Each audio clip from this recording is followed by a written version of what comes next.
अगर आपको इस कहानी के पिछले भाग सुनना चाहते हैं तो मैं आपको लिंक डिस्क्रिप्शन बॉक्स में दे दूंगी और साथ ही कमेंट बॉक्स में पिन कर दूंगी, तो वहां से जाकर सुन सकते हैं। आप सुनिए आगे। नेक्स्ट मॉर्निंग अशोक हॉल में बैठे हुए न्यूज़पेपर पढ़ रहे थे। आकाश और प्रकाश भी न्यूज़ पर डिस्कस कर रहे थे। तभी वहां राशि आती है। राशि, पापा जी मैं आपको एक बात बताना चाहती हूँ। शादी से 2 दिन पहले मेरे चाचा ने मुझे फोन किया था और मुझे मिलने के लिए बुलाया था, लेकिन मैंने मना कर दिया था। प्रकाश गुस्से में, यह बात तुमने मुझे पहले क्यों नहीं बताई? राशि, भाभी ने मुझे मना कर दिया था। ये कहकर अभी घर में शादी का माहौल है, इस मैटर पे हमें बाद में सॉल्व करेंगे। प्रकाश राशि का हाथ जोर से पकड़कर गुस्से में, और तुमने उनकी बात मान ली, मुझे बताना जरूरी नहीं समझा। तुम्हारी नासमझी से भाभी इस कंडीशन में है। ये अटैक हम दोनों पर होना था। जो भैया भाभी पर हुआ वो मेरी गाड़ी थी। अगर मुझे मालूम होता तो मैं कम से कम अलर्ट तो रहता, सिक्योरिटी बढ़ा देता। तुम इतनी लापरवाह कैसे हो सकती हो? प्रकाश द्वारा जोर से हाथ पकड़ने वजह से राशि की आंखों में आंसू आ जाते हैं। आकाश, प्रकाश राशि का हाथ छोड़ो। यह कौन सा तरीका है राशि से बात करने का? राशि पर क्यों चिल्ला रहे हो? ये तो उस बेवकूफ रिया का काम है जिसे राशि को मना किया। प्रकाश राशि का हाथ छोड़ देता है और राशि अपने रूम में चली जाती है। अशोक, जो हो गया सो हो गया, अब आगे के बारे में सोचो। प्रकाश, अब तो वास्टर मेरे हाथ नहीं आ जा रहा है। मेरे और राशि के साथ अब वो भैया भाभी का भी दुश्मन बन बैठा है। आकाश प्रकाश के कंधे पर हाथ रखकर, चिल प्रकाश भैया वो खुला घूम रहा है, हम में से किसी को भी नुकसान पहुंचा सकता है। आकाश, हम सब अपना ध्यान रखेंगे, सिक्योरिटी टाइट कर दे और सुभाषी और राशि के आसपास कुछ लोगों को लगा दे, और फिलहाल जाकर अपनी भोली भाली राशि को मना ले। नाराज हो गई होगी वो तुझसे। राशि सबकी बातों में आ जाती है, जैसे उस रिया का। अब रहने दो, वह जल्दी नहीं मिल रहे हैं तो। रिया भाभी को बहुत मानती है राशि। चलो अब जाकर मनाओ अपनी स्वीट और सिंपल सी राशि को। पता नहीं कैसे मानेगी, पहली बार नाराज हुई है। प्रकाश राशि के रूम में जाता है और अंदर जाकर दरवाजा बंद कर लेता है। राशि प्रकाश को देखकर मुंह फेर खड़ी हो जाती है। प्रकाश, मेरी स्वीट डियर वाइफी, क्या नाराज हो तुम? राशि कुछ नहीं बोलती। प्रकाश, मेरी भोली राशि, कुछ तो बोलो यार, मुझसे ऐसे मुंह मत फेरो यार। आई एम सॉरी, मुझे तुम्हें डांटने नहीं चाहिए था। प्रकाश पीछे से राशि के कमर में हाथ डालकर राशि को अपने करीब खींच लेता है और चेहरे पर नजर डालता है तो देखता है राशि रो रही है। राशि को रोता देख प्रकाश के दिल में एक टीस उठती है। प्रकाश राशि को दोनों हाथ अपने हाथ में लेकर, प्लीज राशि मत रो, मैं तुम्हारे आंसू नहीं देख सकता। सॉरी, ये पहली और आखिरी बार हुआ है, मुझसे गलती हो गई यार, मान जाओ ना। राशि अपने हाथ छुड़ाते रोते हुए, ओके। प्रकाश राशि को अपने गले लगाकर, राशि तुम्हें अपनी चाचा के बारे में मुझे जरूर बताना चाहिए था। अगर तुम्हें कुछ हो जाता तो मैं कैसे जीता? तुम्हें रिया भाभी की बात नहीं सुननी चाहिए थी। राशि, भाभी ने कुछ गलत नहीं कहा था, उन्होंने तो मुझे बिल्कुल मना कर दिया था चाचा की बात मानने के लिए। वो मेरा बिल्कुल बड़ी बहन की तरह ख्याल रखती है, खुद से भी ज्यादा। प्रकाश, ओके राशि कुछ नहीं कह रहा मैं तुम्हारी बड़ी बहन के बारे में, सबकी फिक्र रहती है सिवाय मेरे। राशि अपनी आंखें छोटी करते हुए, मतलब? राशि की कमर पे हाथ डालकर अपनी तरफ खींचते हुए, मतलब मैडम हम शादी से पहले ही अच्छे थे। अब तो तुम प्रथा के नाम पर मुझसे ऐसे दूर भागती हो जैसे मुझे छूत की बीमारी हो। राशि शर्माते हुए, प्रकाश आप जाइए, कोई आ जाएगा, मुझे भी जाना है। प्रकाश अपने ओठों पर हाथ रखते हुए, नहीं पहले एक किस। फिर प्रकाश राशि का बाल कान के पीछे करते हुए राशि एक ओठों की तरफ झुकता है। तभी डोर नॉक होता है। प्रकाश खींचकर, कौन है यार? राशि दरवाजा खोलती है तो देखती है सामने चंचल है। राशि आंखें झुकाकर खड़ी हो जाती है। चंचल प्रकाश की ओर देखकर, तुम यहाँ क्या कर रहे हो? प्रकाश, ओ मम, वो मैं राशि से किसी केस पर डिस्कस कर रहा था। आंखें चुराते हुए भाग जाता है। चंचल को हंसी आ जाती है। चंचल, राशि, रिया मंदिर जाना चाहती है, तुम भी चलो, मैं भी चल रही हूँ। राशि, जी मम्मी जी, कुछ देर बाद ही साहिल, अनिल, रोहित हॉल में आ जाते हैं। साहिल अशोक और दादू से, अब आप लोग हमें इजाजत दीजिए, आज रात हम वापस जा रहे हैं। दादू, अरे बेटा इतनी जल्दी? अनिल, पापा जी 1 हफ्ता हो चुका है, अब हमें निकलना चाहिए, बहुत काम पेंडिंग हो चुका है। दादू, मैं तुम लोगों को रोकूंगा नहीं, मेरे कहने पर इतने शॉर्ट नोटिस पर तुम लोग शादी अटेंड करने आए, यह बहुत बड़ी बात है। अब सबका बहुत धन्यवाद। और साहिल बेटा, आपका तो विशेष आभार है जो अपने बिजी शेड्यूल में से 1 हफ्ता निकाला। साहिल, अरे अंकल आप शर्मिंदा क्यों कर रहे हो, मुझे भी यहाँ सबके साथ अच्छा लगा, आप फिर बुलाएंगे तो मैं फिर आ जाऊंगा, चाहे कोई कहे या ना कहे कि साहिल बेटे की ससुराल में रहने चला जाता है। जोर से हंस पड़ते हैं। दादू, आप सब लोग अभी जा रहे हैं, इसका मतलब ये नहीं है कि पूरे साल में 1 महीने के लिए छुट्टी मेरी बेटी और बच्चे यहाँ आते हैं, वह नहीं आएंगे। 2 महीने बाद मुझे सब यही नजर आने चाहिए। अनिल, रोहित, लास्ट टाइम तुम दोनों नहीं आए थे, लेकिन अब आना पड़ेगा। और अब तो मिस्टी रोमा भी शादी हो गई है, वह भी अपने पतियों के साथ यहाँ आएगी। रोहित, पापा जी मेरा और अनिल का आना तो अब भी मुश्किल ही रहेगा, क्योंकि काम का बहुत नुकसान हो जाता है, हम 3-4 दिन के लिए आ जाएंगे। अशोक, अरे आना ना जीजू, सब मजे मस्ती मारते हैं और मैं अकेला रह जाता हूँ।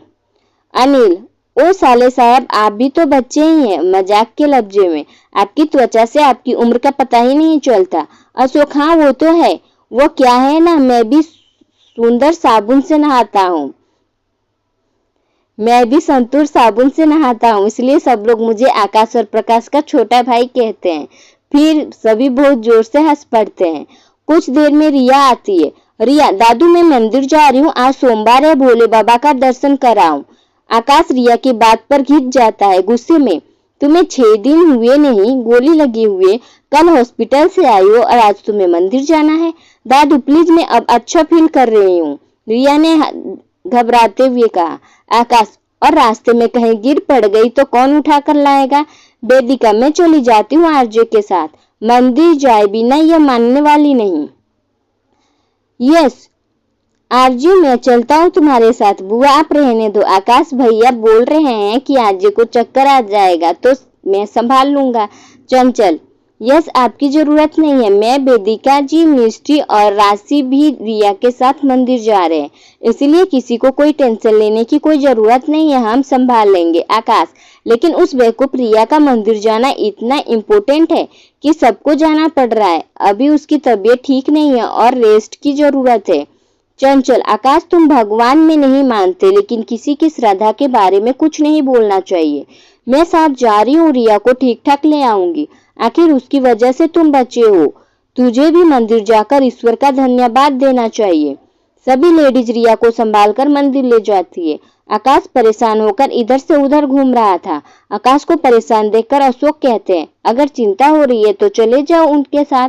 आकाश, मुझे उस जिद्दी लड़की की चिंता नहीं हो रही है, मुझे मॉम की चिंता हो रही है, अगर कुछ हुआ तो मॉम कैसे हैंडल करेगी, इसलिए मॉम की वजह से मैं जा रहा हूँ उन लोगों के पीछे। सब लेडीज भोलेनाथ के दर्शन करके सीढ़ियों से नीचे आ ही रही होती है और रिया पहले ही नीचे आ चुकी थी। सभी लेडीज आकाश की गाड़ी को टेक लगाए सामने के ट्रैक पर खड़ा देखती है।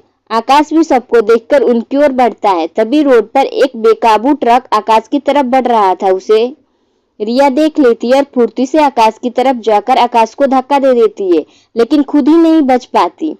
एक तरफ आकाश गिरा और दूसरी तरफ खून से लथपथ रिया गिर पड़ी थी। सब कुछ इतनी जल्दी हुआ कि किसी को कुछ समझ नहीं आया और चंचल तो सामने का नजारा देखकर सीढ़ियों पर ही बेहोश हो गई। आकाश खुद संभाला और एक और चंचल सीढ़ियों पर बेहोश है और दूसरी ओर खून में लथपथ रिया पड़ी थी। आकाश समझ नहीं पा रहा था कि वो किसे संभाले, पहले मम्मी को या रिया को। वह तुरंत खड़ा होता है और जाकर रिया को नब्ज चेक करता है। रिया के नब्ज बहुत धीरे चल रही थी। तभी फिर से वहां 2 बाइक आकर जरूर रुकती है। उनमें से एक आदमी बोलता है, सर इन्हें जल्दी उठाइए, हॉस्पिटल लेकर चलना पड़ेगा। आकाश उन दोनों का बाइक सवार को देखकर हैरान रह जाता है। उन दोनों बाइक सवार की मदद से रिया और चंचल को गाड़ी में रखवाता है और खुद आगे बैठता है।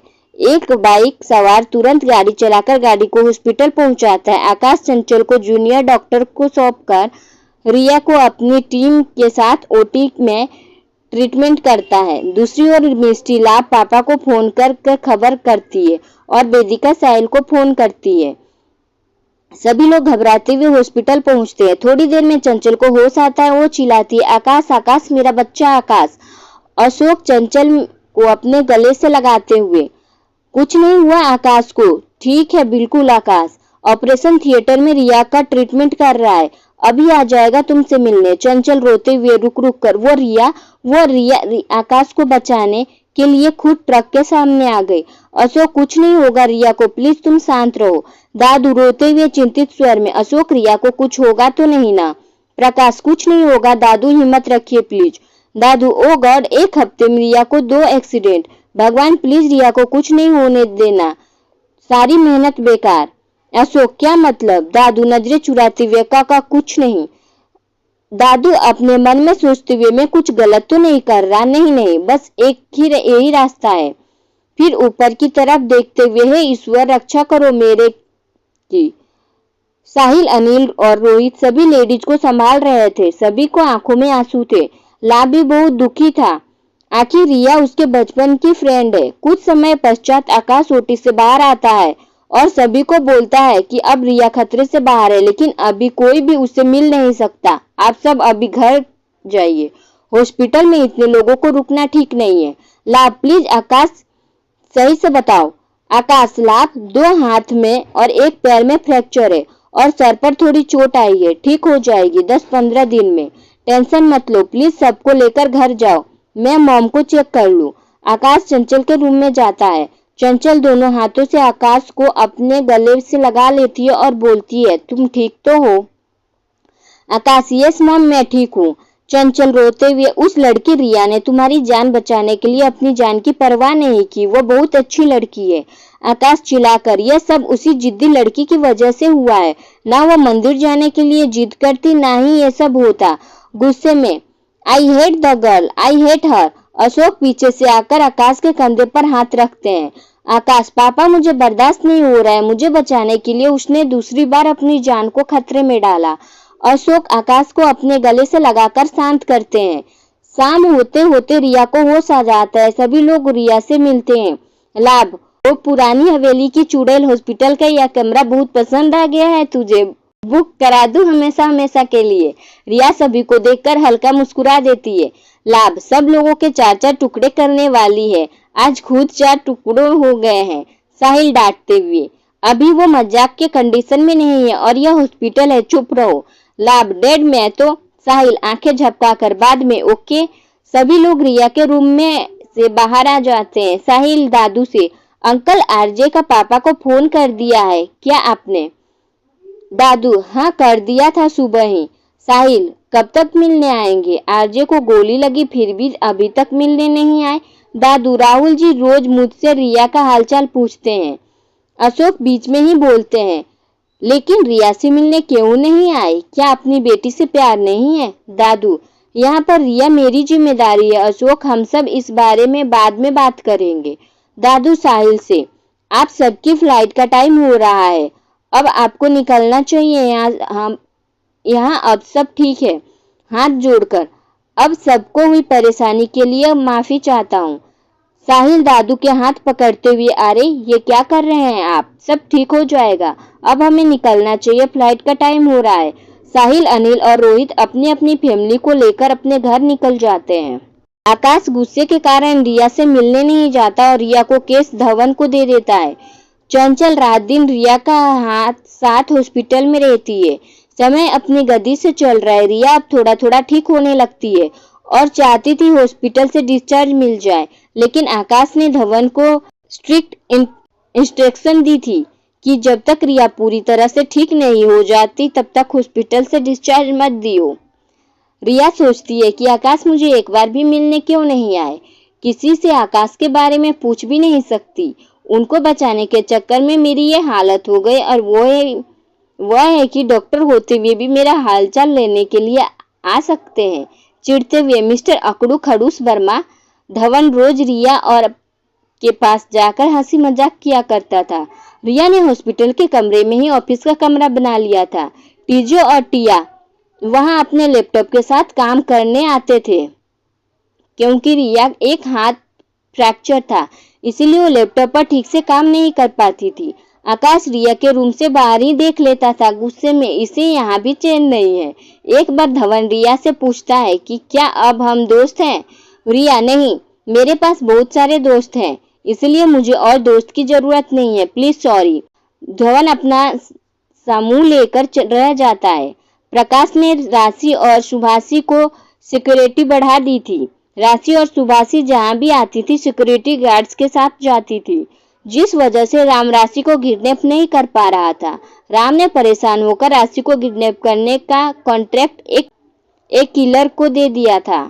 राम हर हाल में राशि को पाना चाहता था। इस चाहत के चलते वह पूरी तरह बर्बाद तो हो चुका था।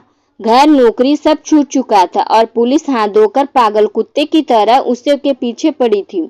अब तो राशि को अपना बनाना उसका जुनून बन चुका था। उस कॉन्ट्रैक्ट किलर ने जब राशि का पीछा करके राशि को नोटिस करना शुरू कर दिया था और राशि को किडनैप करने का प्लान बना लिया था।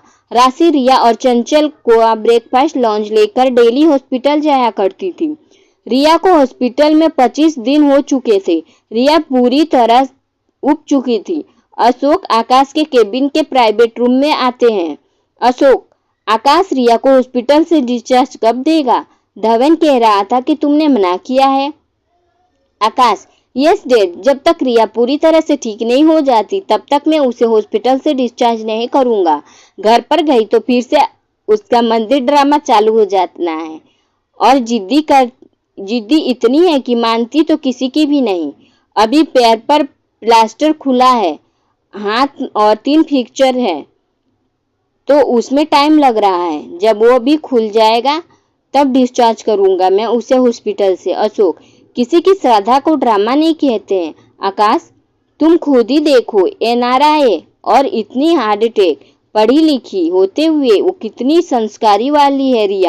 रिया का अगर भगवान में विश्वास है तो क्या बुराई है उससे? किसी की श्रद्धा को गलत कहना अच्छी बात नहीं है। मुझे तो रिया में कोई बुराई नहीं लगती, बड़ों की बात मानती है। मंदिर जाना और बिजनेस के बारे में छोड़कर किस बात को नहीं मानती। बड़ों का मान सम्मान करती है, घर के नौकरों तक को तमीज से बात करती है। और तुम कह रहे हो जिद्दी है? अपनी जान की परवाह ना करते हुए तुम्हारी जान बचाए उसे जिद्दी नहीं कहते, नेकी कहते हैं। दूसरों का वार खुद पर झेलना बहुत बड़ी बात होती है, हर किसी के वश की बात नहीं होती है। फिर एक ठंडी सांस लेते हुए, इतने लाइके लाइन लगा कर खड़े हैं इसके लिए, प्रपोज कर दो, नहीं तो कोई उड़ा कर ले जाएगा। फिर जोगी बनकर जंगल जंगल घूमते रह जाना तुम। आकाश, ओ डैड प्लीज, मुझे कोई इंटरेस्ट नहीं है रिया में। अशोक, हाँ तो दिख रहा है 25 दिन से रिया हॉस्पिटल में है, तो तुम भी 25 दिन घर नहीं आए क्यों? तुम्हारी मॉम तो रोज घर आती है, कभी मॉर्निंग तो कभी इवनिंग में। आकाश, वो तो मैं मॉम की वजह से नहीं आया। मॉम को रिया की वजह से हॉस्पिटल में रुकना पड़ता है, इसलिए मॉम को किसी तरह की कोई जरूरत ना पड़ जाए, इसलिए मैं ही रुकता हूँ। अशोक, ओह, तो अगर 5 स्टार हॉस्पिटल में किसी को कुछ जरूरत पड़ेगी तो यहाँ डेड द ग्रेट डॉक्टर आकाश वर्मा इनकी जरूरत पूरी करेंगे। आकाश, शट अप डैड, इसका केस धवन देख रहा है, मैं तो एक बार भी रिया से मिलने नहीं गया। अशोक, ओह, तो रोज रात को रिया को सोने के बाद कौन रिया के रूम में जाता है? क्या लगा चंचल मुझे बताएगी नहीं? आकाश, वह तो मैं मॉम की वजह। आकाश की बात काटते हुए अशोक, ओ प्लीज शट अप। फिर वही लाइन, मत मान पछताएगा, हल्के गुस्से में। खैर ये सब छोड़, कल रिया को हॉस्पिटल से डिस्चार्ज दे दो। आकाश, ये मेरा ऑर्डर है, समझ गया तुम? आकाश, लेकिन डैड। अशोक, डैड वेड कुछ नहीं, कल मैं राशि को लेकर उसे घर लाने को भेजूंगा। बेचारी बच्ची को सजा दे दी, रिया का हाथ प्लास्टर घर पर खुल जाएगा, समझे? कुछ दोबारा समझाऊं?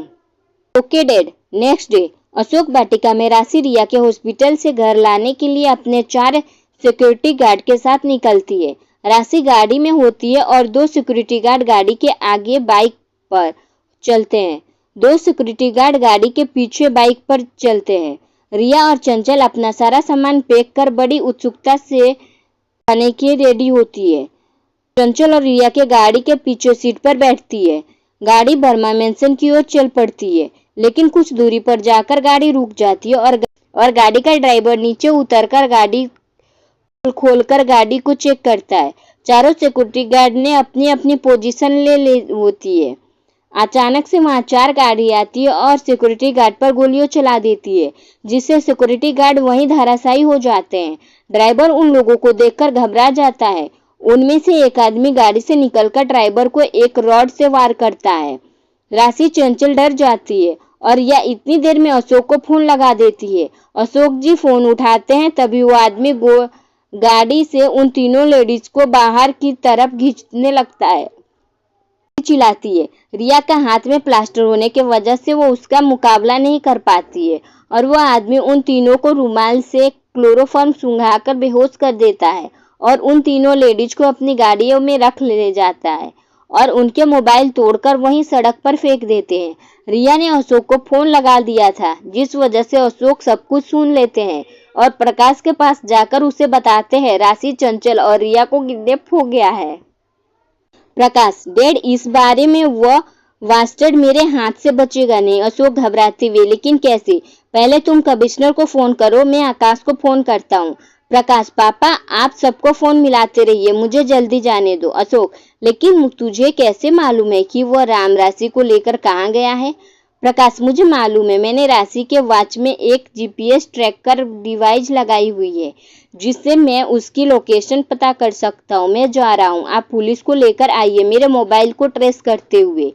इतनी देर में आकाश भी घर पहुंच जाता है और अशोक और प्रकाश की बातें सुन लेता है। आकाश, क्या मम और उन दोनों को किडनैप हो गया है? प्रकाश, भैया पूरी राम कहानी डैड से सुनिए, मैं जा रहा हूँ। अशोक, तुम्हें अकेले नहीं जाने दूंगा, हम भी चल रहे हैं तुम्हारे साथ। कमिश्नर अपने लोकेशन भेज दो, वह हमें ट्रेस करते करते पहुंच जाएंगे। प्रकाश, आकाश एक गाड़ी में रिया को ट्रेस करते हुए निकल जाते हैं। अशोक पुलिस के साथ प्रकाश को फॉलो करते हैं। दूसरी तरफ रिया, चंचल, राशि को होश आता है। वो तीनों अपने आप को एक अंधेरे कमरे में कुर्सियों से बांधा पाते हैं और रिया को अपने हाथ में बहुत दर्द हो रहा है। रिया कहराते हुए चिल्लाती है, कोई है, हेल्प हेल्प। तभी उस हॉल में एक रोशनी जाती है और वह तीनों देखती है कि वो चारों तरफ से 25-30 कट्टे कट्टे आदमियों से घिरी हुई है। रिया गुस्से में चिल्लाती है, कौन हो तुम? क्या लाए हो हमें यहाँ यार? क्यों लाए हो हमें यहाँ पर? आदमियों के पीछे से एक आवाज आती है, मैं लाया हूँ तुम्हें यहाँ पर। रिया और राशि की आंखें हैरानी से फैल जाती है और उनके मुंह से निकलता है, राम तुम? राम, हाँ मेरी जान, मैं तुम्हारा आशिक। चंचल, हमें जाने दो, हमने क्या बिगाड़ा है तुम्हारा? मेरे पति और बेटे तुम्हें छोड़ेंगे नहीं। राम चिल्लाते हुए, चुप कर बुढ़िया।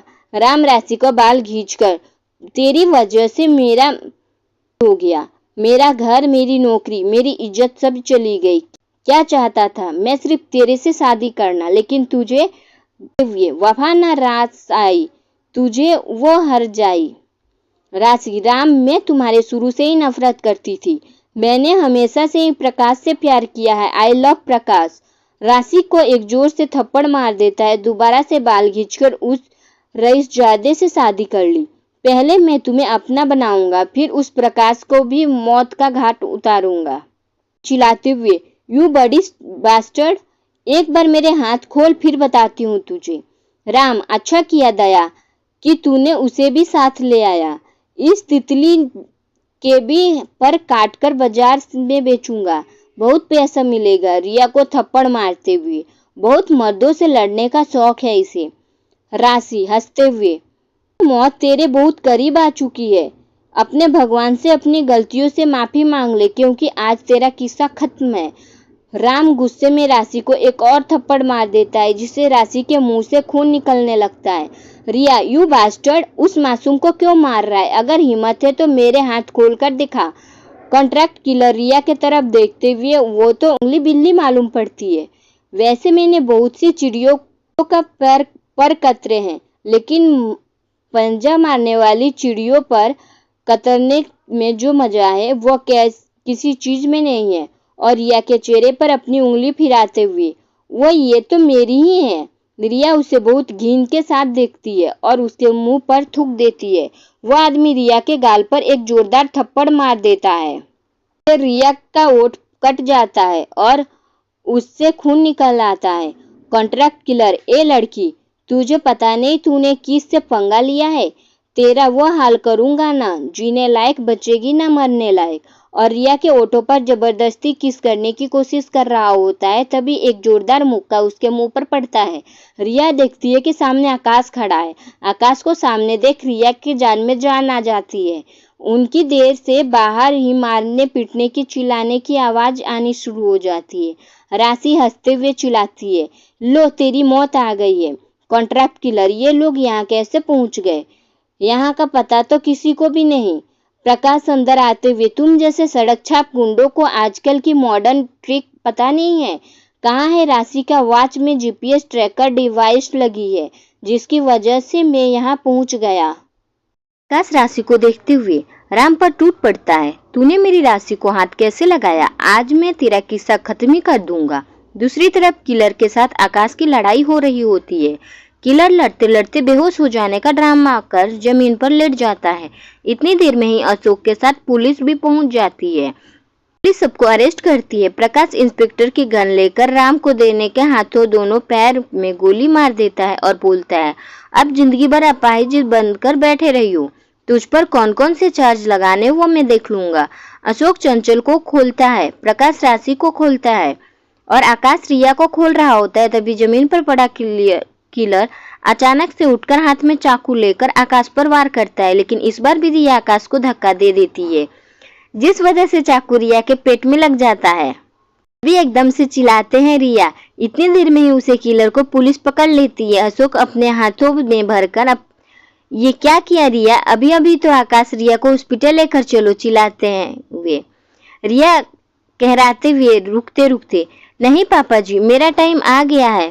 मेरे डैड से कहना है कि उनकी आरजे उन्हें अपने लास्ट टाइम में बहुत याद कर रही थी। उनकी आरजे उनसे बहुत प्यार करती है। बस एक बात मन में रह गई कि आखिर उन्होंने मेरी। रिया बेहोश हो जाती है। इस बार आकाश की आंखों में भी नमी आ जाती है। अशोक चिल्लाते हैं, आकाश, रिया को देखना। आकाश रिया के गोद में उठाकर बाहर की तरफ जाता है। तभी वहाँ फिर से वो बाइक सवार आ जाते हैं और गाड़ी ड्राइव कर रहे हैं।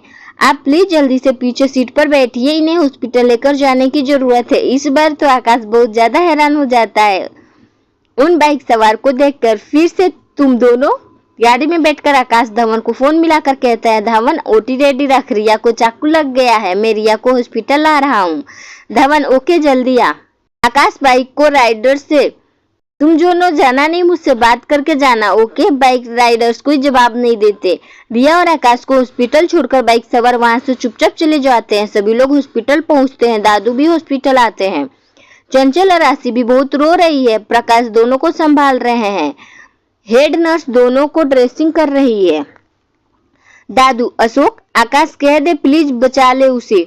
अशोक, पापा वो पूरी कोशिश करेगा। दादू अशोक को कॉलर पकड़ते हुए, कोशिश नहीं करनी, बचाना ही है उसे। अशोक, पापा संभालिए अपने आप को प्लीज, तबीयत खराब हो जाएगी आपकी। 1 घंटे बाद आकाश ओटी से बाहर आता है और दादू के दोनों हाथ अपने हाथ में लेकर बोलता है, दादू अब रिया खतरे से बाहर है, लेकिन वीकनेस बहुत आ गई है, सुबह तक ही होश आएगा। आप सबको घर पर जाना चाहिए। मैं यहाँ पर हूँ रिया के पास। आई एम प्रॉमिस, मैं रिया को कुछ नहीं होने दूंगा। दादू आंखों में नमी लिए, नहीं, मैं उसे मिले बिना कहीं नहीं जाऊंगा। कितनी कुछ सह रही है मेरी बच्ची, बिना किसी कसूर के। आकाश, रिया पर मेडिसिन का असर है, सुबह तक उसे होश नहीं आएगा। आप लोगों का यहाँ रहना बेकार है। पापा आप तो समझिए, मम और राशि के बारे में सोचिए, वो कितनी घबराई हुई है और सुहासी भी घर पे अकेली है, सो प्लीज आप लोग घर जाइए। अशोक, प्रकाश, तुम सबको घर लेकर जाओ और चंचल, राशि और दादू का ध्यान रखना। मैं हॉस्पिटल में हूँ, मैं ही रहूंगा। अशोक दूर से रिक्वेस्ट करते हुए, प्लीज पापा घर जाइए। सभी लोग घर चले जाते हैं। आकाश रिसेप्शन पर जाकर पूछता है, मेरी गाड़ी में 2 आदमी थे जो मुझे और पेशेंट को हॉस्पिटल छोड़ने आए थे, वो कहाँ है? रिसेप्शनिस्ट, सर वो तो तभी चले गए। आकाश अपना हाथ जोर से टेबल पर मारता है, ओह शिट। फिर निकल गए। इतनी देर में अशोक आकाश के कंधे पर हाथ रखते हैं और पूछते क्या हुआ। अशोक डैड, जब भी रिया और मेरे साथ कोई भी हादसा हुआ तभी वो 2 राइडर्स आते हैं और हमें हॉस्पिटल पहुंचाते और फिर गायब हो जाते। आज भी ऐसा ही हुआ। मैंने उनसे कहा था रुकने के लिए, लेकिन वो फिर से चले गए। मैं परेशान हो रहा हूँ। कहीं जिस परेशानी में राशि थी उसी परेशानी में रिया भी तो नहीं है, क्योंकि दुनिया से सरफिरों की कमी नहीं है और रिया जिस पोस्ट पर है उसके दुश्मन होना कोई बड़ी बात नहीं है। मैं परेशान हो रहा हूँ उसके लिए। अशोक, अगर वो तुम्हें हॉस्पिटल पहुंचाने आए थे तो हेल्प ही करना चाहते होंगे। क्या पता तुम्हें कोई गलतफहमी हुई हो और इंतफाक भी तो हो सकता है। तुम्हें पहचानने में गलती तो हो सकती है क्योंकि तुम उस टाइम परेशान थे। आकाश, नो डैड, मैं उन्हें अच्छी तरह से पहचानता हूँ। टेंशन हो रही है, आखिर कौन है वो लोग। अशोक, नेक्स्ट टाइम आए तो पकड़ लियो। आकाश, नेक्स्ट टाइम मैं रिया के साथ कुछ नहीं होने दूंगा डैड। ये बोलते हुए आकाश की आंखों में नमी आ जाती है, जिसे वो छुपाने के लिए अशोक जी के पीठ करके खड़ा हो जाता है। लेकिन अशोक आकाश के सामने आ जाते हैं और शरारत से बोलते हैं, तुम्हें अपने हर पेशेंट के लिए ऐसे ही दुखी हो जाते हो। आकाश चीखते हुए, शट अप डैड, मेरी वजह से इडियट ने 3 बार ही अपनी जान दांव पर लगा दी। बहादुर होने और बेवकूफ़ी करने में फर्क होता है। रिया बहादुर तो है लेकिन बेवकूफ़ भी बहुत है। पहले खुद को सेव करना चाहिए, फिर दूसरों के बारे में सोचना चाहिए। लेकिन यह पागल है, इसी बात का तो मुझे बहुत गुस्सा है। इसी वजह से मैं इतने दिन से रिया से मिलने तक नहीं गया था। अशोक शरारत से, ओ मैं समझा कि। आकाश चिढ़ते हुए, डैड। अशोक हंस पड़ते हैं।